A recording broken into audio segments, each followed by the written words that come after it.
الحمدللہ رب العالمین والصلاۃ والسلام علی سید الانبیاء والمرسلین، اما بعد۔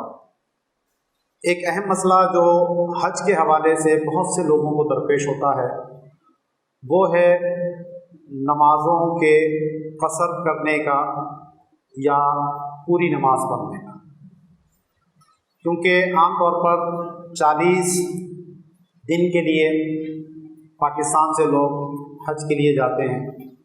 اب کسی کی فلائٹ کبھی ہوتی ہے، کسی کی کبھی ہوتی ہے۔ حج سے پہلے بعض لوگوں کو زیادہ دن مکے میں ملتے ہیں، کچھ کو کم ملتے ہیں۔ تو مینا میں نے یہ دیکھا کہ بہت زیادہ لوگ اس معاملے میں جھگڑ رہے ہوتے ہیں۔ کوئی کہتا ہے کہ جی قصر ہوگا نماز کا، کوئی کہتا ہے جی پوری پڑھی جائے گی، اور اکثر لوگوں کو پوری اس پہ معلومات نہیں ہے۔ تو پہلی بات تو یاد رکھیے کہ اس کا حج سے کوئی تعلق نہیں اس مسئلے کا۔ یہ حج میں ہو یا اس کے علاوہ کہیں اور صورت ہو، تو جواب ایک ہی ہے کہ جب کوئی شخص اپنے وطن سے 92 کلومیٹر یا اس سے زیادہ کے ارادے سے اپنے شہر کی حد کو کراس کرتا ہے، آبادی کو عبور کر لیتا ہے، تو اب وہ قصر کرے گا۔ یعنی جو 4 رکعت والی نمازیں ہیں، ظہر ہے، عصر ہے اور عشاء ہے، تو ان میں وہ 2 رکعت نماز فرض کی ادا کرے گا۔ اگر امام مسافر ہے یا منفرد پڑھے تو 2 ہی پڑھے گا، لیکن اگر مقیم امام کے پیچھے پڑھتا ہے تو پھر امام کے 4 ہونے کی وجہ سے اس کی بھی 4 رکعتیں ہوں گی، یہ 4 ہی رکعتیں ادا کرے گا۔ اب جب تک یہ سفر کر رہا ہے تو قصر کرتا رہے گا۔ اب جب یہ کسی مقام پر جا کر جہاں اس کا منزل تھی وہاں پہنچ گیا اور وہ وطن اصلی نہیں ہے، تو اب یہاں یہ دیکھیں گے کہ اگر اس جگہ، اس شہر، اس گاؤں میں 15 راتیں یکمشت گزارنے کی وہ نیت کرتا ہے تو وہ مقیم ہو جائے گا۔ اب وہ قصر اپنی ختم کر دے گا اور پوری نماز ادا کرے گا۔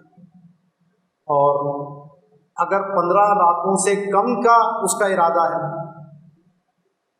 بیچ میں اس نے 1 آدھ رات کہیں اور گزارنی ہے، پھر وہاں سے دوبارہ واپس یہاں آئے گا، یکمشت 15 راتیں نہیں ہو رہی، لگاتار 15 راتیں نہیں ہو رہی، تو وہ ابھی مسافر ہی ہے۔ اور جب مسافر ہے تو اس پہ سفر کے ہی احکام لاگو ہوں گے، یعنی وہ نمازوں میں قصر بھی کرے گا، اور مسافر پر قربانی واجب نہیں ہوتی تو وہی حکم اس کا یہاں پر بھی لگے گا۔ جو 15 دن کہا جاتا ہے تو دن سے مراد وہاں رات ہے، کیونکہ دن میں تو انسان اپنے گھر سے باہر ہی ہوتا ہے۔ اصل اعتبار راتوں کا ہے، کیونکہ انسان دن بھر کاروبار میں لگا ہوتا ہے، لیکن پوچھو بھائی کہاں رہتے ہو، تو جہاں رات گزارتا ہے انسان اپنا ٹھکانہ وہ بتاتا ہے، جی فلاں جگہ رہتا ہے، حالانکہ وہاں رات کو جاتا ہے، باقی دن بھر کہیں کہیں گھومتا رہتا ہے۔ تو اس لیے اعتبار جو ہے وہ راتوں کا ہے، 15 راتیں لگاتار ہوں۔ اور دوسری شرط یہ ہے کہ ایک ہی جگہ پہ ہوں، جیسے ایک شہر ہے تو اگر وہ 2 مختلف شہروں میں، یا ایک شہر ہے اور اس سے قریب کوئی دوسری بستی ہے جس کی اپنی علیحدہ حیثیت ہے اور وہ اس شہر کا حصہ نہیں ہے، تو وہ مسافر ہی رہے گا۔ اب یہاں مسئلہ یہ درپیش ہوا کہ مکہ ایک پورا شہر ہے، یہ ایک وادی ہے، چاروں طرف پہاڑ ہیں، پہاڑوں کے بیچ میں یہ ایک شہر بنا ہوا ہے، آبادی ہے۔ اس سے متصل جب پہاڑ پار کرتے ہیں تو مینا کی وادی آتی ہے، جو تقریباً مکے سے ہم دیکھیں تو 7-8 کلومیٹر کا تقریباً فاصلہ بنتا ہے۔ اب ہمارے جو متقدمین فقہا ہیں، آپ جتنی بھی فقہ کی کتابیں اٹھا کر دیکھیں گے تو سب کے اندر یہی مسئلہ لکھا ہوا ہے کہ منی ایک علیحدہ جگہ ہے اور مکہ ایک علیحدہ جگہ ہے۔ اس لیے اگر کوئی شخص حج پہ یعنی منی جانے سے پہلے اس کو 15 راتیں مکے میں مل رہی ہیں تو وہ مقیم ہوگا، لیکن اگر اس کو منی جانے سے پہلے 15 راتیں نہیں مل رہی تو وہ مسافر ہوگا۔ منی کی راتیں مکے میں گزارے کی راتیں شمار میں نہیں آئیں گی، وہ ایک علیحدہ جگہ ہے۔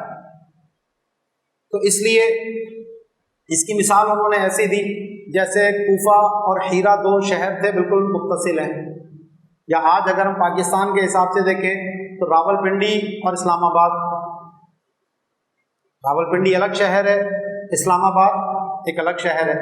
تو اگر کوئی شخص کراچی سے گیا پنڈی، 12 راتیں اس نے پنڈی میں گزارنی ہے، 3 راتیں اس نے اسلام آباد میں گزارنی ہے، یا 4 راتیں گزارنی ہے، تو وہ مقیم نہیں ہے، وہ مسافر ہے، کیونکہ ایک ہی شہر میں ایک ہی جگہ پہ اس کی 15 راتیں نہیں ہوں گی۔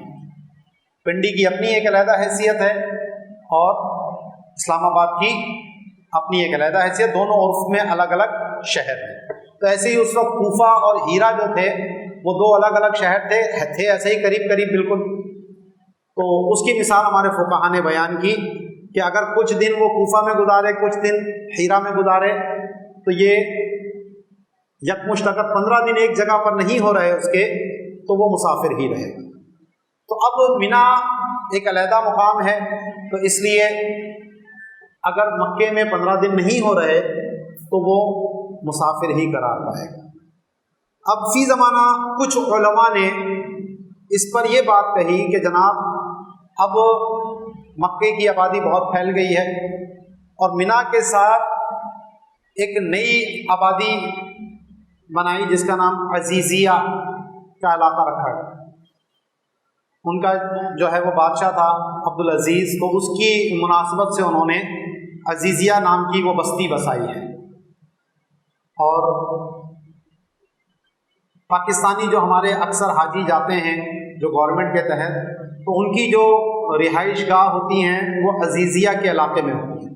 اس عزیزیہ کی بھی 2 ہیں، عزیزیہ جنوبیہ ہے اور ایک عزیزیہ شمالیہ ہے۔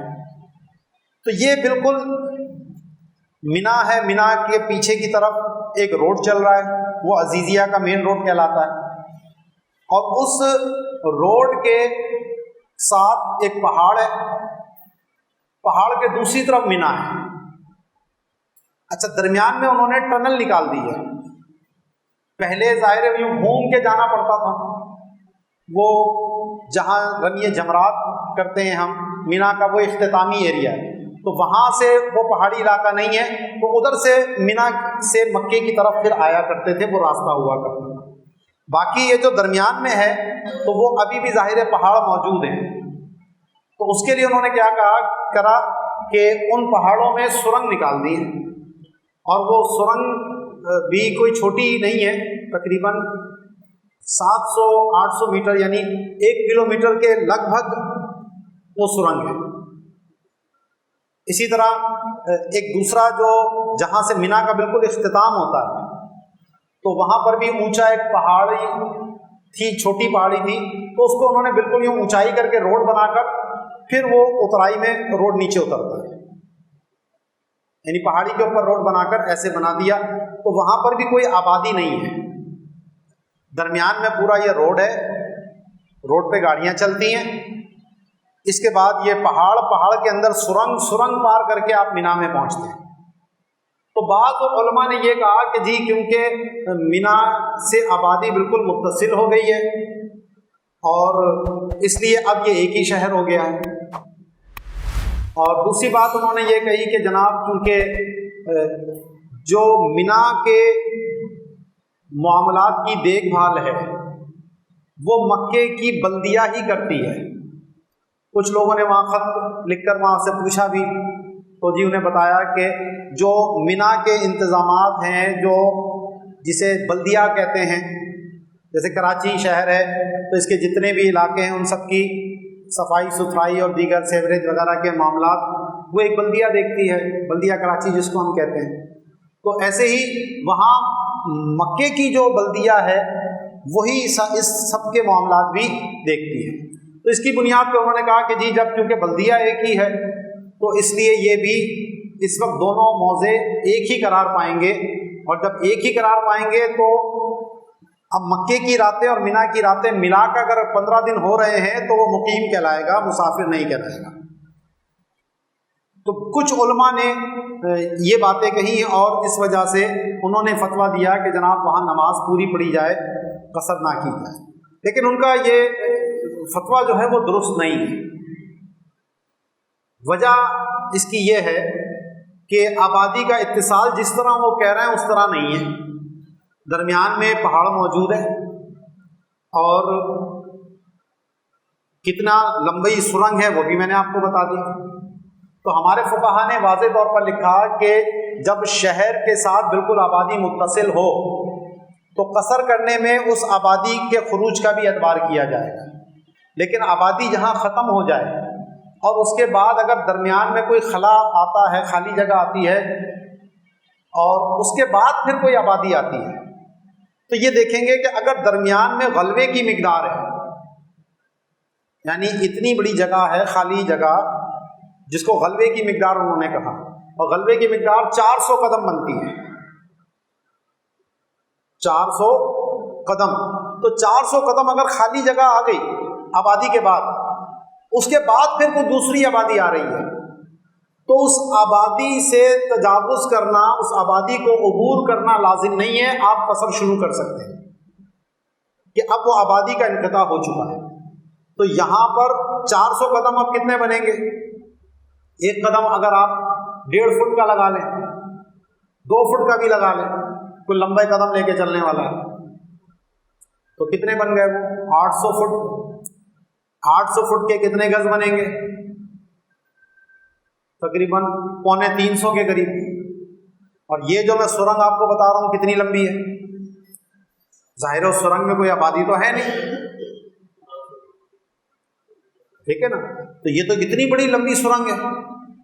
پھر وہ جو میں روڈ کا حصہ بتا رہا ہوں آپ کو، وہ جو پہاڑی اور وہاں پر بھی کوئی آبادی نہیں، وہ صرف ایک راستہ سا ہے، اس کے متصل کوئی آبادی نہیں، صرف نیچے اس کے روڈ گزرتا ہے۔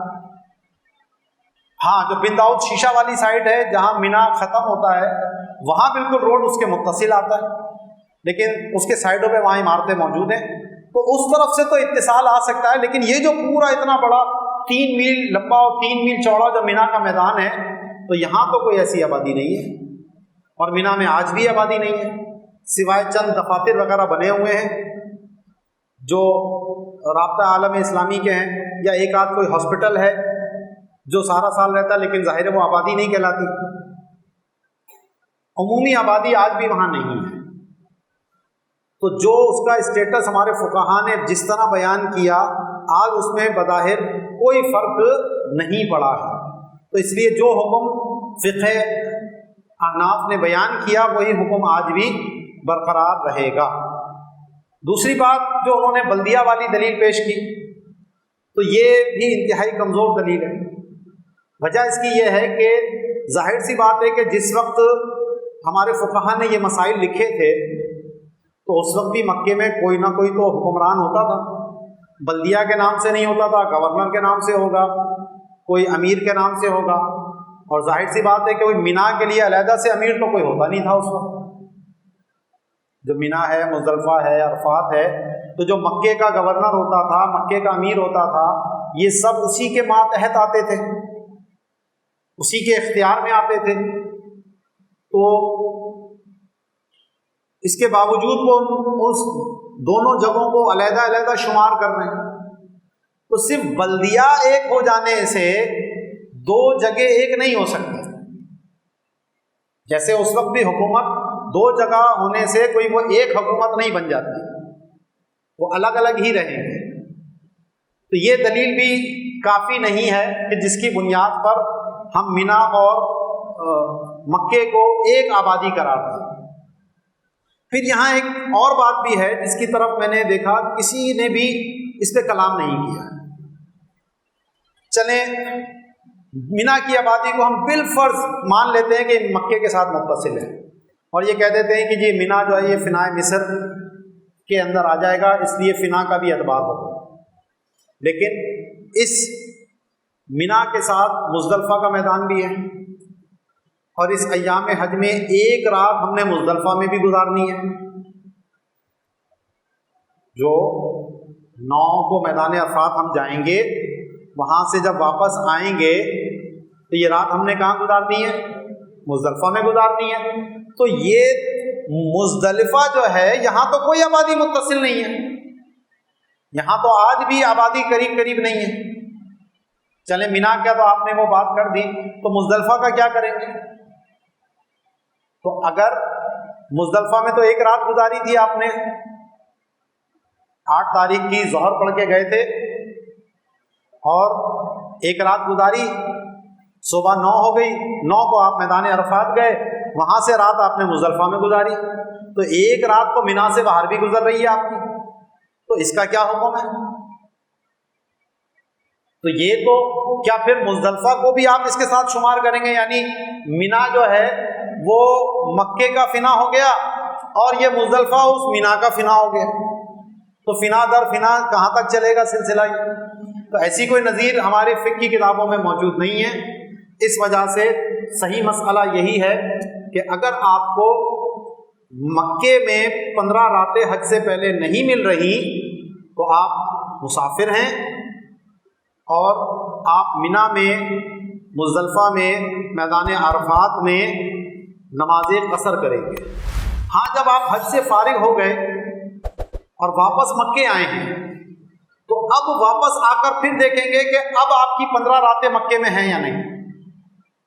اگر ابھی بھی 15 راتیں آپ کو نہیں مل رہی، درمیان میں آپ نے مدینہ منورہ جانا ہے، تو پھر بھی آپ مسافر ہی ہیں، اور اگر 15 راتیں آپ کو مل رہی ہیں یکمشت تو پھر آپ مقیم ہو جائیں گے، اور جب مقیم ہیں تو پھر جب تک سفر شروع نہیں کرتے آپ مقیم ہی کہلائیں گے۔ اگر پھر مدینہ منورہ کے لیے آپ روانہ ہوتے ہیں تو پھر اس سفر کی وجہ سے آپ کا وطن اقامت باطل ہو جائے گا، اور پھر اس سفر کے دوران آپ نماز کا قصر کریں گے، اور مدینہ منورہ پہنچ کر، کیونکہ وہاں عام طور پر 8 دن ہی ملتے ہیں، 8 راتیں ملتی ہیں، تو اس میں آپ مسافر ہوتے ہیں، وہاں پہ مسافر کے احکام لاگو ہوں گے۔